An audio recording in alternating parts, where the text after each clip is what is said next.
Well, I don't know. I don't know. I know what you're saying, and I agree. okay. Let me do a quick introduction to what we're doing. Uh, Tonight, we're going to be talking a little bit about inflation. It's one of those things that everybody talks about, but nobody seems to do anything about.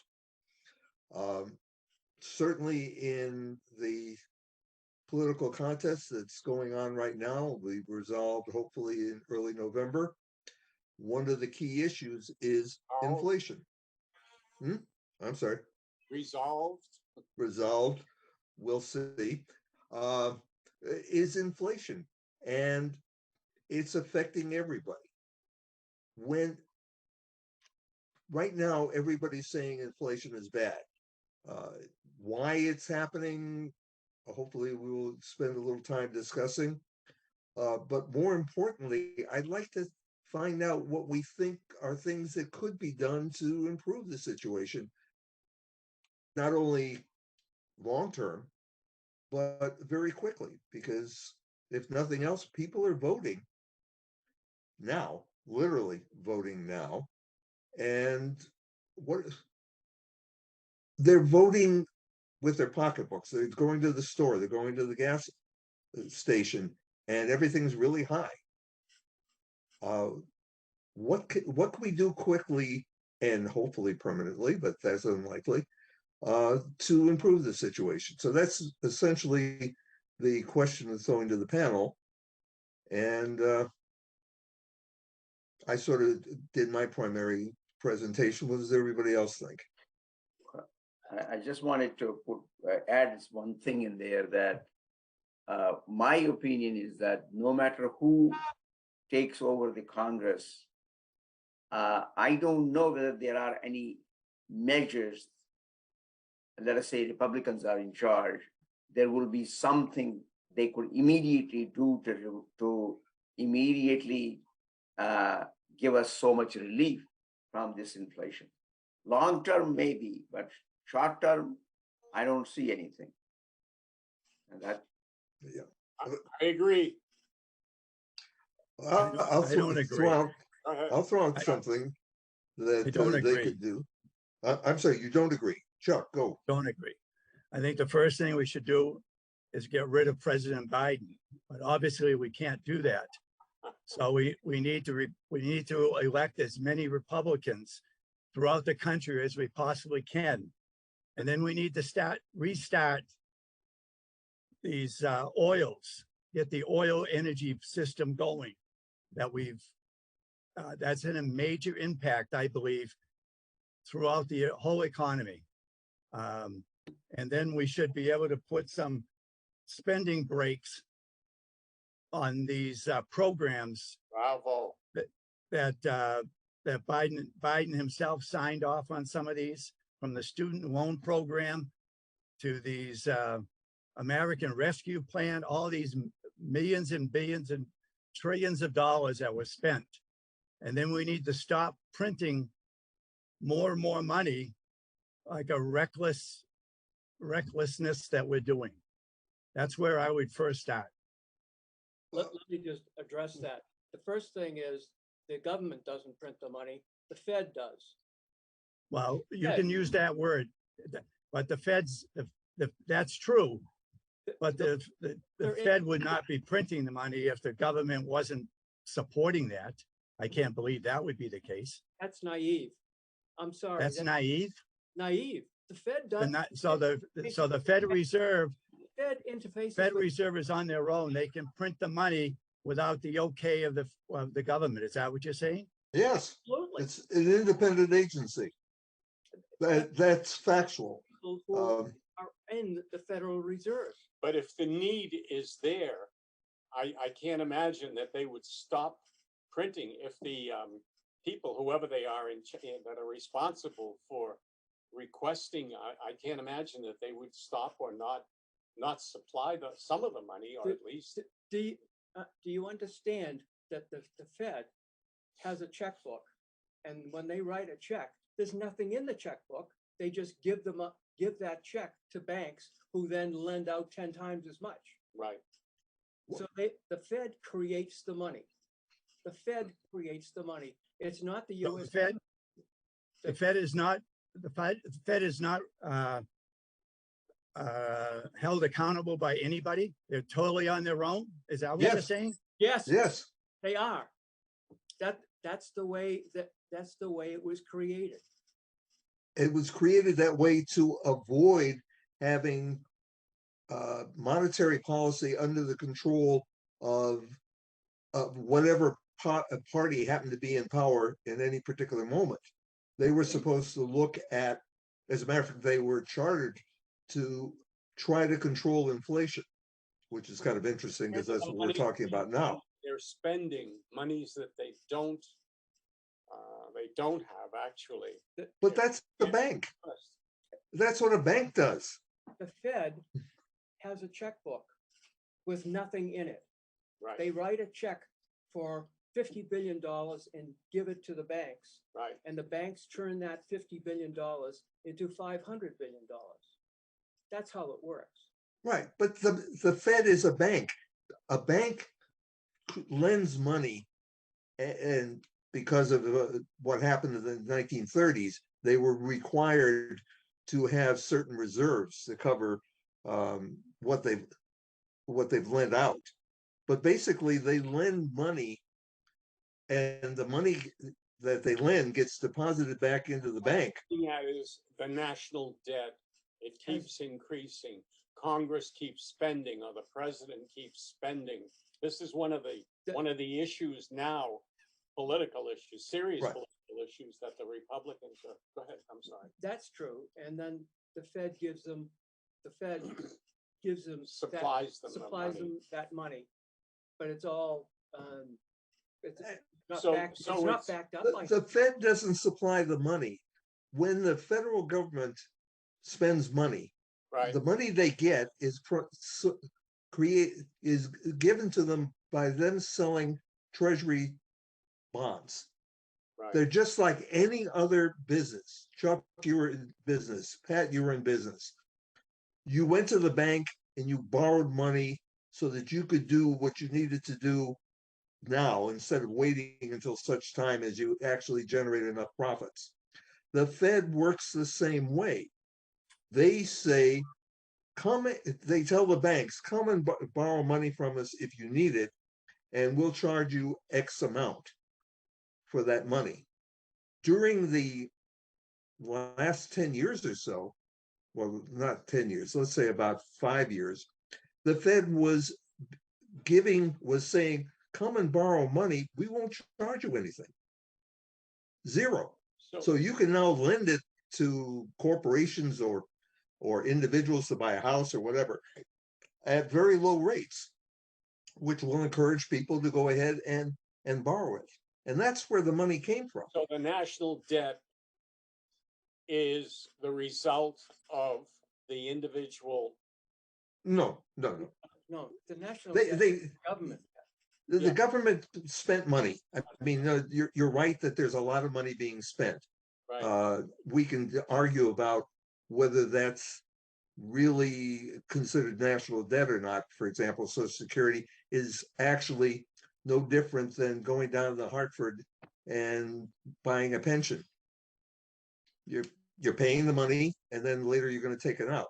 But that's I've heard politically recently that one of the intents was to curtail the spending as much as possible. I think we'll all agree that spending for national interests, whatever they are, have gone crazy. They're wild. Right. I mean, you look at the national debt and it just keeps increasing. Where does it stop? How do you control it? Is it up to the party? well. I'll give you another one. When you were in business for a number of years, Chuck, you were running businesses. How does it make sense if you're worried about going into debt to reduce your income? And under Trump and before that under Reagan, etc., they cut taxes. They reduced their income. And oh, by the way, they continue to spend and in some cases spent more. But is it rational to reduce your income and then spend more and hope like hell that that growth or whatever will take care of it? that's it's both ways. And I talk too much. I apologize. Let me step back for a minute. What I was going to say is that number one, of course the Federal Reserve provides a continuity, but at the same time, I agree with Pat and Chuck and Paul that it's the government that spends the money, and so naturally the inflationary forces come into play when a lot more money is spent, and they want the different programs, but at the same time, the question we have to answer is some of the programs we need for infrastructure, some of the programs right now we are supporting Ukraine, should that be curtailed? Should we not maintain bridges? Should we not maintain airports? Or should we let them fall apart? All those things become inflationary in the sense that money is being provided in the society and they go and buy things, and that puts pressure on inflation. So I don't know what short-term measures can be taken by either party to stop that process from happening. We're in serious trouble if neither one party nor the other can control in any way. I don't know who, but I heard recently that one of the Republican candidates, I can't remember who it was, but that was the gist of what he was trying to express, is that the need to control, because our national debt is just unbelievable. And of course, he blamed the Democrats, and the Democrats blamed the Republicans. But if the Republicans come into power now, I don't know. Are they going to be able to back up any of that? Are they going to be able to control any of that? Are they going to be able to because everybody, I think is it true there's a board in New York that shows the rate or the climb of the national debt in New York? I mean, that's a horror, I would think, to every American. Why? Something should be done. I don't know. I would hope that the Republicans can do something about it. I don't know. And then you get to the point, which party is spending more and which party is getting more for their money, which is really critical. How much is being spent by both parties just for the sake of propagating their own interests or their own party? I like to think that the Republicans, when and if they do come to power, as is anticipated, that they will do something to control the national debt. I certainly hope so, because I don't like the idea, and this world is no longer my world, and actually, to some extent, for all of us, you want to see things going better on a path that is reasonable. And what we have now is runaway completely by actually both parties in one way or another. So I don't know. I don't know if that's the thing that we should be talking about. At any rate, that's my 2 cents. Well, I think what you're saying is what can be done by whoever gets in power to reduce the amount of money that's being spent by the government. And you also have to keep in mind what the Fed does in creating new money. It just creates new money. Yeah. But like, for instance, one of the things that can be reduced is the Defense Department. We saw the effect of reducing different agencies. The State Department, the number of people in the State Department was dramatically decreased during the Trump administration. And what happened when Trump signed the promise to be out of Afghanistan in December? There weren't enough State Department people to process the applications for for all the people that wanted to go out, wanted to come, at least leave Afghanistan. And that propagated the disaster on the end of June. There were lots of people that didn't have the paperwork to be on a plane. And I don't believe that's, I don't believe a lot of what you just said, Paul, is true. I'm But sorry, that's a fact. But I going to what Pat said, I'm hopeful that we've got to count on the Republicans to put the brakes on, because if the Republicans are not able to put the brakes on, as far as I'm concerned, this country is going to be pretty much done. I agree. Done for. I don't hold out a whole lot of hope that this country is going to be able to survive anywhere near like we are without the brakes being put on things. My understanding is that with a debt at $31.1 trillion, that every year the debt's going to go just for interest alone will be between 1.5 and $2 trillion added on. And I hear somebody speculating that it'll be up to over $50 trillion before very long. So and that I think there's almost zero chance that the current Democratic administration and their progressive takeover is going to do anything to slow this spending money down. And it has to be the hope of the Republicans will do something. If not, I think we got to throw them out of office and kiss this country goodbye. So your suggestion is to have a massive tax increase to offset. No, I'm not saying that. I'm saying you're going to put a stop to all these things, as I briefly said before, as far as this student loan program and all these other things that were just put together, which was supposed to be initially they put it under Build Back Better, and then they changed it for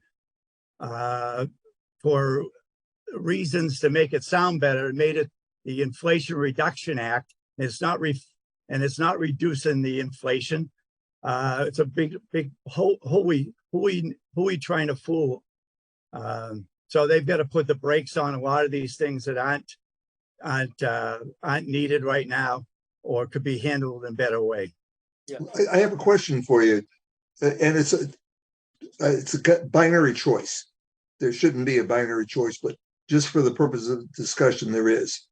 Would you do what Ron Johnson, running for Senate in Wisconsin, says, which is take Medicare and Social Security and make it, instead of an entitlement program, which, by the way, you paid for, I paid for, individually, not through my taxes, but a reduction in my salary, and have it be up for complete revision or cancellation every 5 years?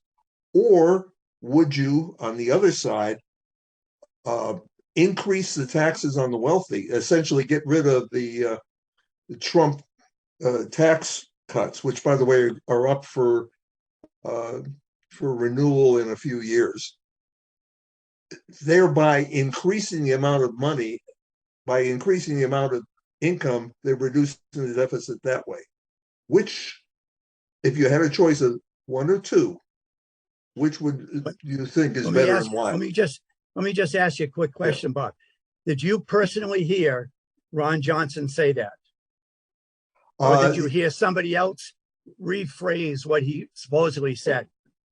Okay, you're right. I heard somebody rephrase. I never heard Ron Johnson say, no, that's not what I meant. I don't believe that's what he's proposing. What did you think he said? I think he's proposing to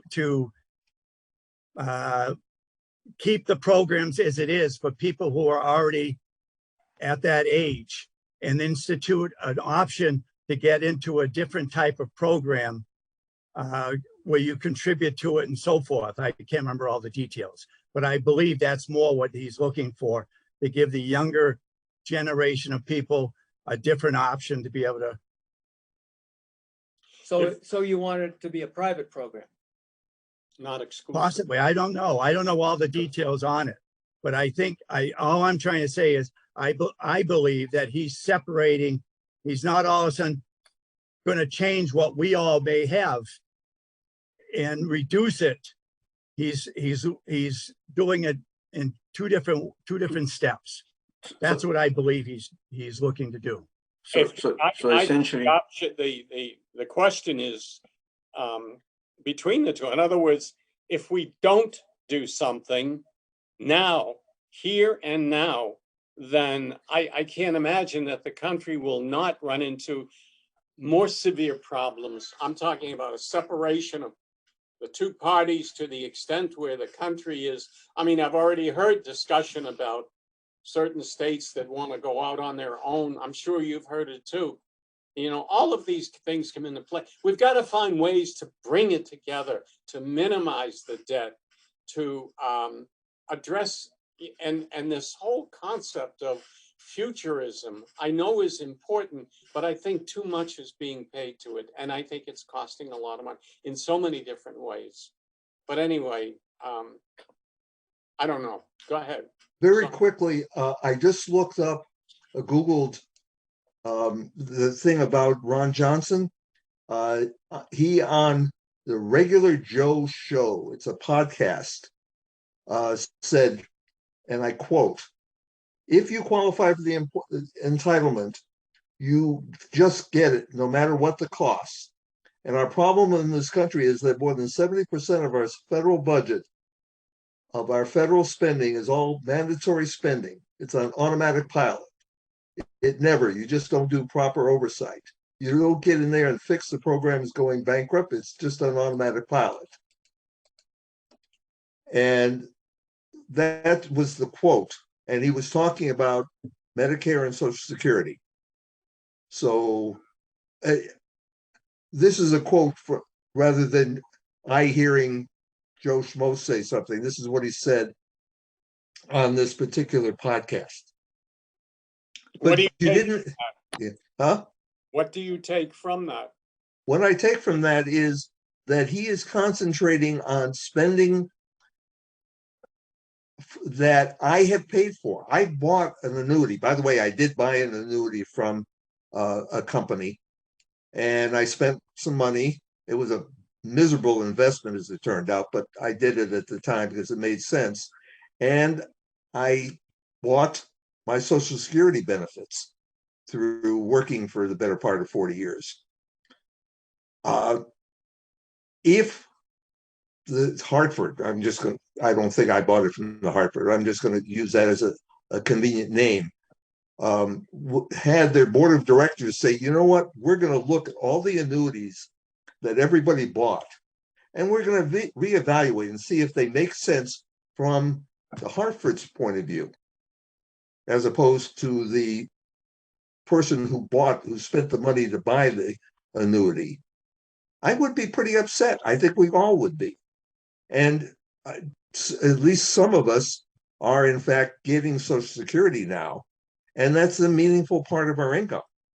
And we're kind of lucky because we're not depending totally on Social Security for our livelihood. But there are a lot of people out there who are.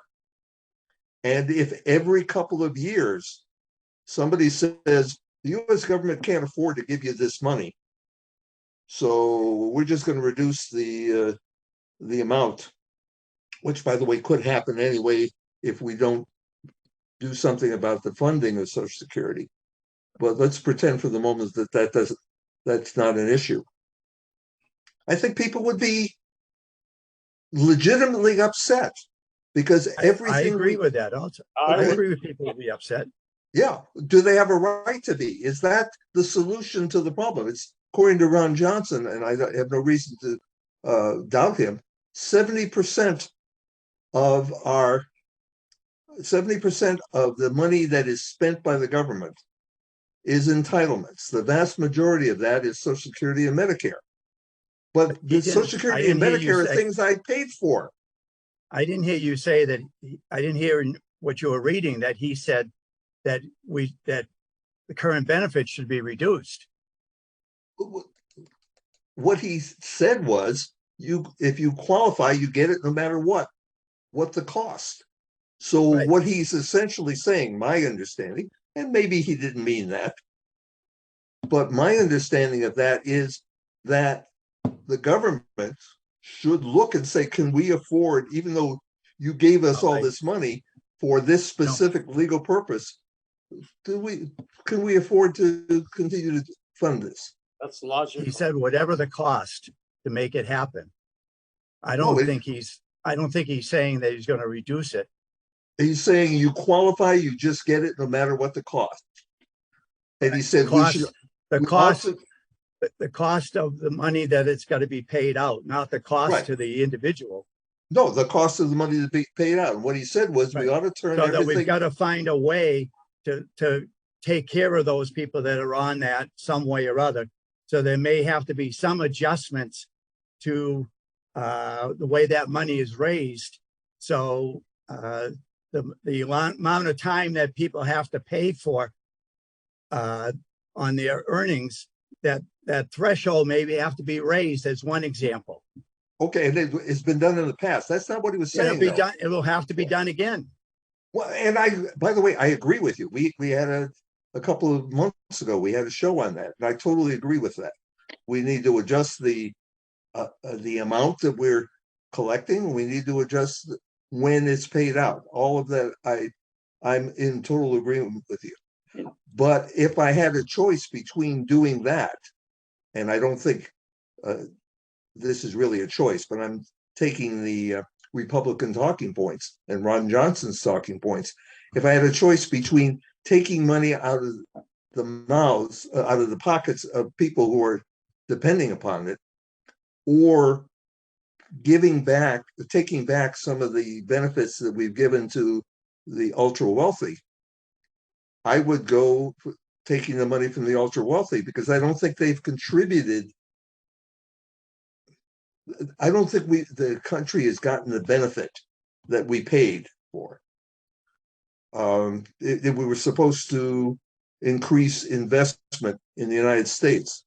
It didn't really happen. It's happening now, but it took a war and COVID to really make it happen. So, well, in any case, I would like to hear given the binary choice, which one you would take. And by the way, I would like the other people to comment as well. So let Chuck talk first. Okay. Because he's supposed to rebut your whole thesis. I put Chuck on the spot. I apologize later. No problem. I've said my piece for the moment, so I'm not saying anything for the moment. Okay. So what I was going to say is, you both of you are right. The long term, something has to be done for Social Security, but at the same time, those of us who are paid into it, we consider it as our entitlement. But at the same time, there is a long term alternative to be created that does not become a burden on the U.S. government, and at the same time gets rid of the debt. And I don't know how both of these can be reconciled unless you take out the so-called forcible contributory pension schemes, as I call it, so that you get rid of it completely, so that after a certain year, in coming years, you say after that date, nobody's going to pay. But if you said that nobody's going to contribute, what is going to happen to all those people who are waiting to get their benefits and nobody is contributing? That means you are accelerating the bankruptcy of the whole Social Security system. So I don't know what the solution is in that sense, but something has to be done that can reconcile that, avoid the bankruptcy, and at the same time incentivize the younger generation to get away from the Social Security system voluntarily. So that's my piece.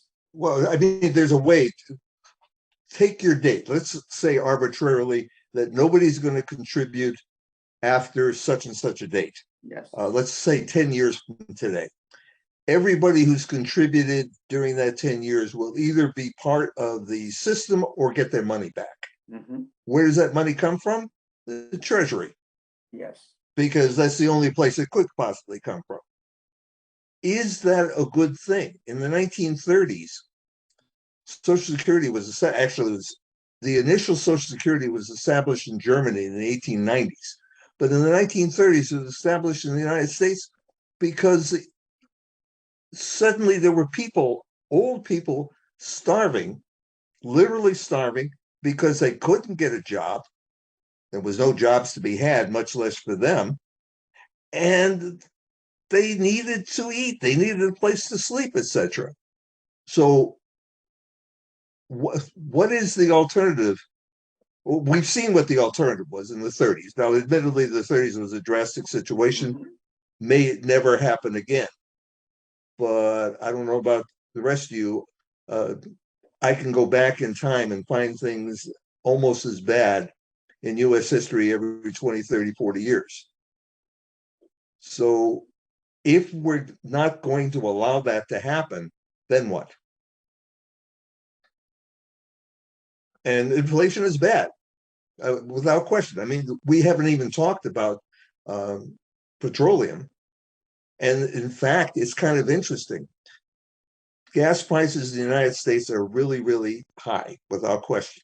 And there are a number of explanations. Number one, the fact that we're in exporting, I think we're the number 3 or number 4 or number 5, something like that, exporting petroleum nation in the world. Our prices are not determined by whether we have oil, but it's the world price, because the government doesn't buy the oil, corporations do, and then they refine it, and then they sell it. So they're operating on their own rules.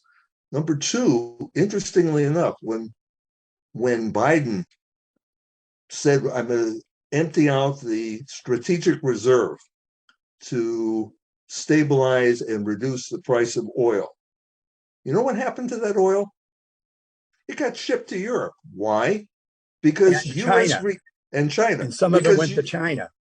But U.S. refiners had no capacity. If we left it here, it wouldn't have done anything. It would have accomplished nothing. It would have cost money because you got to find a new way to store it, as opposed to the underground storage. You mean to tell me they had no way of storing that?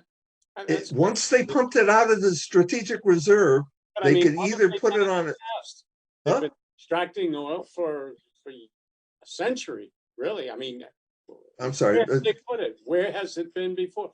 I can't believe they don't have the space for it. They don't have. It was pumped out of the ground, and because prices were low and we were trying to support prices, we pumped it into underground caverns. There was a point about 2 years ago, a year and a half ago, I don't remember exactly when the price of oil was negative.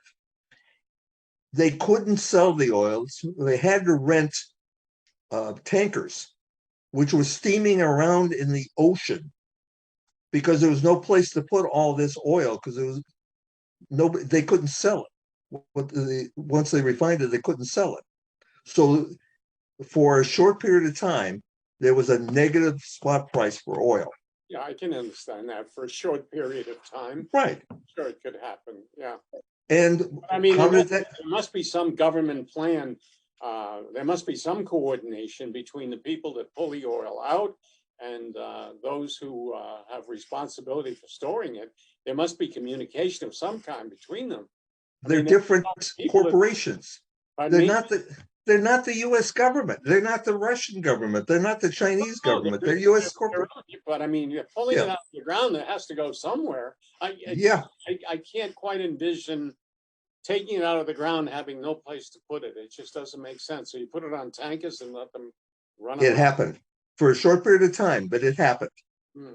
I was going to remind all of you that which Bob actually pointed out a minute ago, that no matter what, actually, this is all oil corporations and some kind of corporation doing things, moving the oil around, and the prices are determined on the international market, rather than the U.S. government saying, from now on, you are going to sell it for $1. And I wish that would be the case, but that's not happening that way. It's all the corporations running around on the world market and making a lot of profit.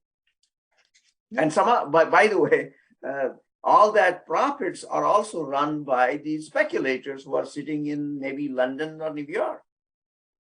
And so I don't know how much of the control does any government have other than Saudis pumping more oil or less oil, but then the price is determined on the international market. Yeah, control Saudi Arabia or China.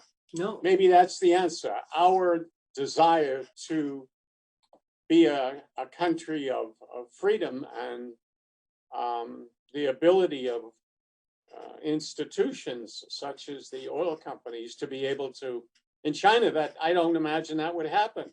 There's control from the top. They know exactly what, and it goes into wherever it's needed. We have to depend upon pulling it out and selling it.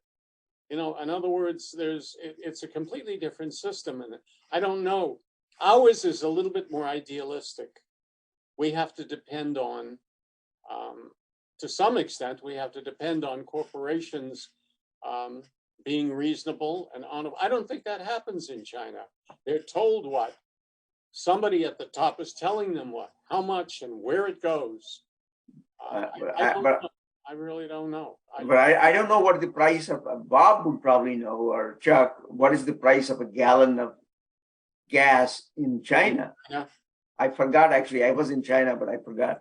I don't know, and I'm sure it goes up and down like everywhere else. let's put things in perspective here. A while back, the price of oil worldwide was $60 a gallon or whatever. A barrel. A barrel. $60 a barrel, and the price of gas was $1.30.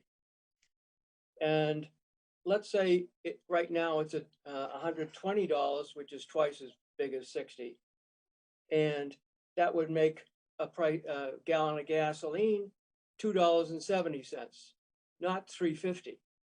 Where's the extra 80 cents going? It's going to the additional profits of the oil companies, and that's what we're complaining about. The oil companies are making much more profit than they were before. What do you suppose can be done? We need to talk to the oil companies about why the talk or tell them. Well, you can't tell the U.S. government can't tell a private company what to do, especially if it's a worldwide private company. Yeah, but I think I would imagine there's enough oil companies here in America that they have to be significant. The number has to be significant, and if they are, this is exactly what I'm talking about. When you're talking about a democracy where everyone is looking for their share, their fair share, they're willing to talk about equity, they're willing to talk about what's good for everyone. But when it comes down to bottom line, I want, and here you have oil companies that are taking, they're getting, and that whole profit motive comes into play. China, it doesn't work that way, and so many other countries, it doesn't work that way. The government. So China, by the way, is not this communist ideological society. It's a state capitalism kind of thing. There's a Chinese stock market, among other things. And the middle class in China has been hurt recently because the stock market is tanked. So China's society is different than ours, but not necessarily that much different. I think it's a lot different. I disagree. I think it's sufficiently different so that, I mean, the controls are there. You've heard about what do they call them? This group that is human rights. I can't think of the name. Not Sun Yen or Sun Yat. I forget exactly what it is. It's irrelevant. Go on.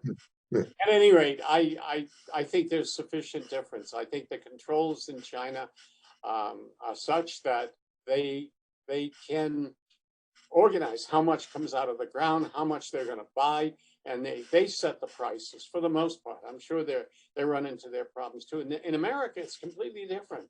We trust, to a certain extent, people being reasonable, and it hasn't worked that way. In our democracy, there are those who want and those who get, and those cause all of the irregularities. I mean,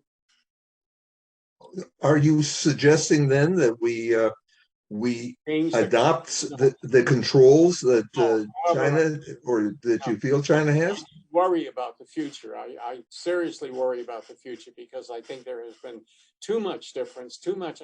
Somehow there has to be a coalition of together. It's the same thing that happened, should happen in the government. It doesn't. Even now, as we speak, you know, there's complete separation between the two parties. They have to get over that, come together to solve problems and to act as though it's one country. I don't care what it is, whether it's oil, food, you name it, power, electric power, everything. You've heard the stories of the power, the cost of power is going up here, and you know, just about everything else. It's a real human problem, and that is that the two parties must. They go into politics with the idea that we are the ones, we are the right, we're going to have it our way. They've got to learn to give in and seek that middle ground that satisfies, for the most part. No one is ever going to get, even amongst friends in a family, you have one way, this way, and nothing works if they continue to argue. It's common sense. I don't know how. Oil is one of the problems. There are many others. Now it's the automobile, and which one are we going to be using in the near future? You know, there are those who want the future, who want the electric cars, and there are those who are saying no. I don't know. I believe that a very dedicated effort to find common ground in every aspect of the government is critical. And I do not see the Democrats as being as friendly and as willing as they should be. And I do think, and I hope, that the Republicans make a sincere effort at curtailing the national debt, and seeking partisanship on all of these issues. This is one. The oil is one. We can bring up anything else: electricity, gas, automobile. You know, the wonder of America is the diversity, and yet, and this is the crux of the problem. And yet, as soon as you foster that, as soon as you sign on to it, you know, you create more problems because people separate. The ideas are there, but afterwards there has to be a coming together of the two parties in some fashion, and it's only going to get worse. And as a matter of fact, you probably heard the discussions. I've heard them, that, you know, we're going to have crisis after crisis, and we don't know where we're going. Republicans are saying, well, we're going to change everything that the Democrats did.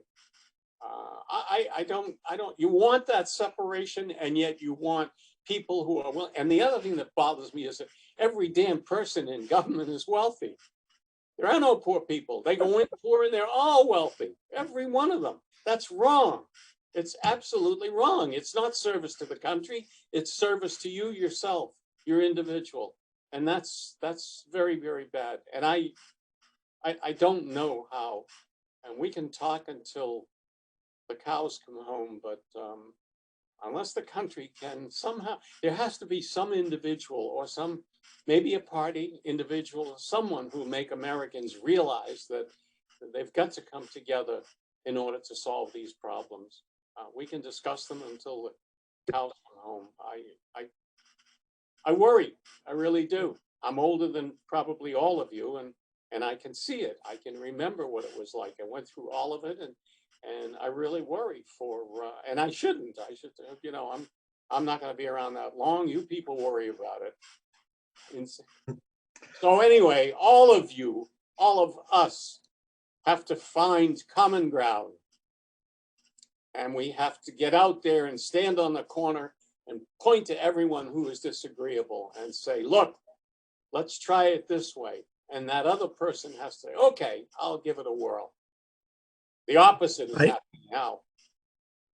Chuck, I think the unfortunately, I think a great part of the Democratic Party has been taken over by the progressives, and Yeah. they've and I feel there's a lot of good Democrats around, but I think they've lost control of the party, and that's where the problem is. And I think until the Democrats recognize how much these progressives have taken over, there's going to be an issue. But I know there was a movement there trying to get restrictions on buying stock and stock options, and Nancy Pelosi pretty much put a stop to any more discussions about that at the present time. And that's where those are the kinds of things that need to be taken care of that you are addressing, as far as how some of these politicians are getting very wealthy. Well, I agree with you that that a portion of the Democratic Party has gone too far ahead. Maybe their goals are admirable, but the country's not ready for it. And oh, by the way, we have exactly the same situation on the Republican side. Forget the Trumpist thing, just the Tea Party idea that we're going to get rid of all the entitlements from the 30s, which has been a theme for a long time. I There haven't has heard to that. be. I haven't heard that, Rob, at all. Well, I can haven't tell heard you historically from 33 when Social Security was passed through the Johnson days on up till now. The first thing that the Republican Congress did when they took control in 2016 was try to get rid of the Affordable Care Act. It survived by one vote. But that has been that not Ron Johnson, the Speaker of the House before Ryan? Paul Ryan was very upset that he couldn't do anything about Social Security and Medicare. That was part of his goal, and he just wasn't able to arrange for the discussions and the votes necessary to make it happen. There is a central area of the electorate, which I believe I belong to. It sounds very much like Pat belongs to, although I'm amazed, that wants to make progress. Part of the problem is what is progress isn't always something that we can agree upon, but at least we're willing to talk. This conversation that we're having right now is critical, because when we stop being able to talk to each other and at least agree, hopefully, on some fundamental things as facts, then nothing is going to happen. I agree. It's critical. It really is. And the best part of it, or the most significant part of it, is that I don't know if, is anyone watching us? We're in our own, not being It's on television. Probably, okay. Then My wife is. then just the fact that we are discussing this and that we're getting the word out, hopefully is a beginning for people to come together, not to be separated more, but to try and find ways of coming together to make things work. I think it's so critical. It really is. It's so easy to go off on your own and say, no, this is right, and no, this is right. And, it leads to arguments. And after a while, it's extremely detrimental to, especially the economy. How much more can be accomplished if there's even a modicum of agreement between the parties? And right now, it's I mean, the Democratic Party is as different today from what I recall. The Republican Party is also, but not to that extent. Their ideas for respect for the Constitution, some of their ideas I find to be pretty close to some of the ones they've had. They haven't changed that much. The Democrats have changed dramatically. And Go ahead. I'm sorry, are you serious? Yes, The Republicans have ignored the Constitution completely. I don't agree. Absolutely. The Supreme Court is the worst because they violate the Constitution. Take the abortion issue. 14th Amendment, first section, sentence 2. Mhm. No state shall pass any law that abridges the rights and privileges of citizens of the United States. Now, since for years and years, women have had the right to abortion, have had the privilege, I'll just say privilege, have the privilege to have an abortion. And the Supreme Court ignored the US Constitution. And if I were, if I had any power, which I don't, I would censure Alito because he wrote the stupidest thing I've ever heard of.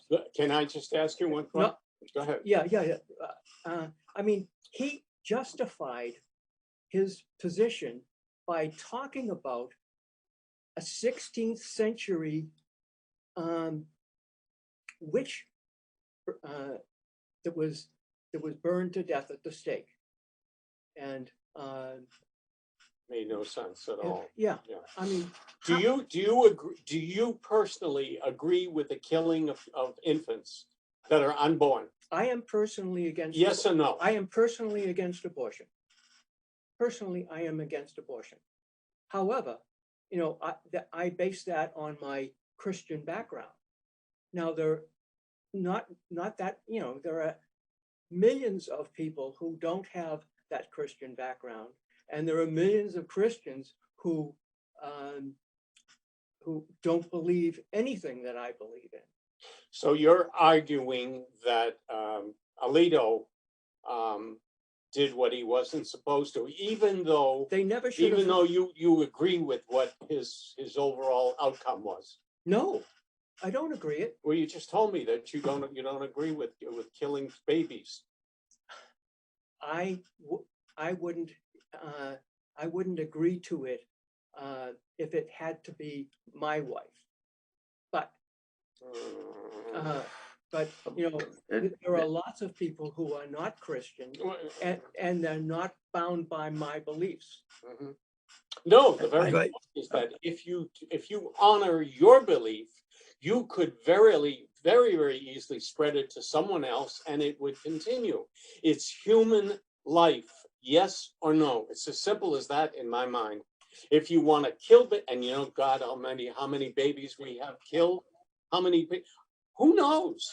What about We could have a whole program on that alone. a tubal pregnancy where the baby can't possibly survive because it can't get out of the tube, and if you let it go and let it go and let it go, it will kill the mother and the baby. That's an exception.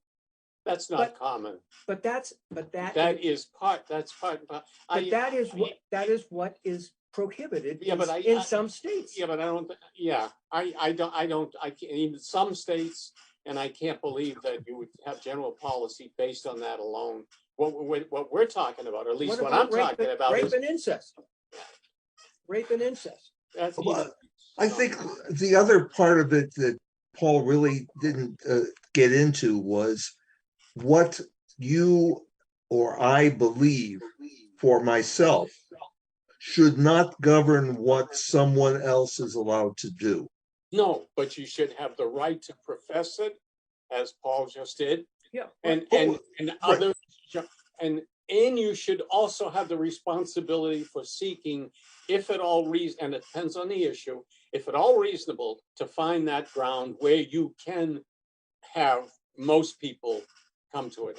For me, Okay, but that's not what's happening today. No, I agree. That's exactly what the problem. Okay, right. So what Paul, I think, is trying to say, I'm going to speak for you, I apologize, is people have taken their own view. Abortion is bad End of story. Should never exist. And the government should do everything in its power to prevent it. Texas is actually allowing vigilantes See, this to. right to democracy, right to what I was trying to express, and that is that when you need difference of opinion, you do. But when you have it, you also have to take the consequences that you're going to have separation. And the whole country goes that way. Yes, I'm for it. No, I'm not for it. No, I don't believe in it. Yes, I do believe in it. And now you've got this huge divide. We're not doing things to bring people together. Everything we're doing is to separate them. Okay. I personally believe that what the Republicans are doing are closer to what I want. And that's fair. And I respect that. What I am saying, and I think what Paul is trying to say is, I firmly believe in something. I'm going to arbitrarily believe that no one should eat pork. Okay. All right. I believe in it. Therefore, if I can convince a governmental authority that pork is not allowed, and anybody who tries to eat pork should go to jail, you would have a minor problem with that. Now, I trivialized the whole issue. The there is that you're talking about one individual who is committed. No. I'm saying No.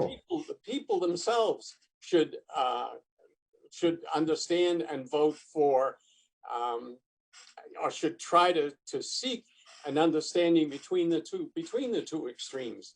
I agree with They you. have to give in sometimes, whether you're a Democrat or Republican, you have to give in sometimes.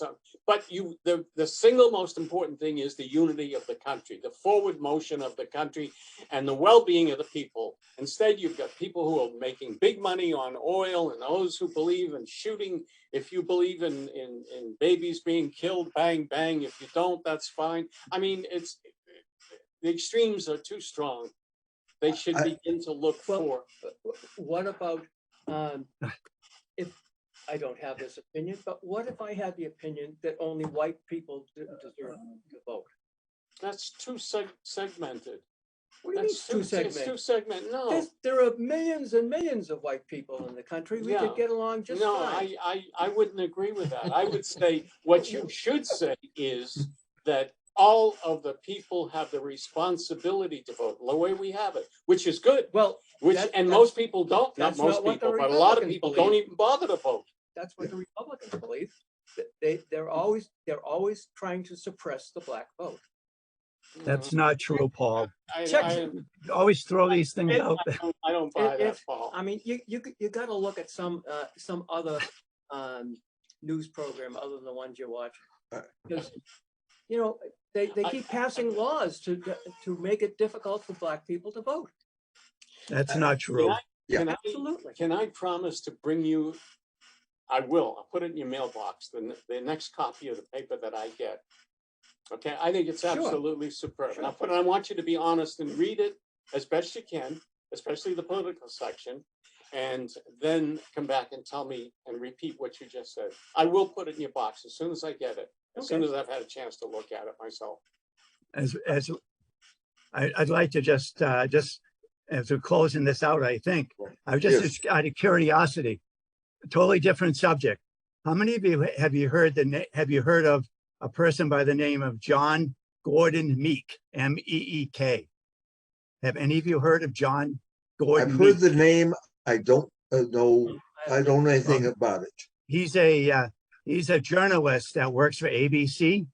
Yeah. He's been missing since April. Oh, really? And he was in the midst of writing a book on Afghanistan and the withdrawal of Afghanistan. And the best that people can find out about, Rolling Stone magazine wrote an article in the last couple of weeks about what they found out. Now, Rolling Stone can be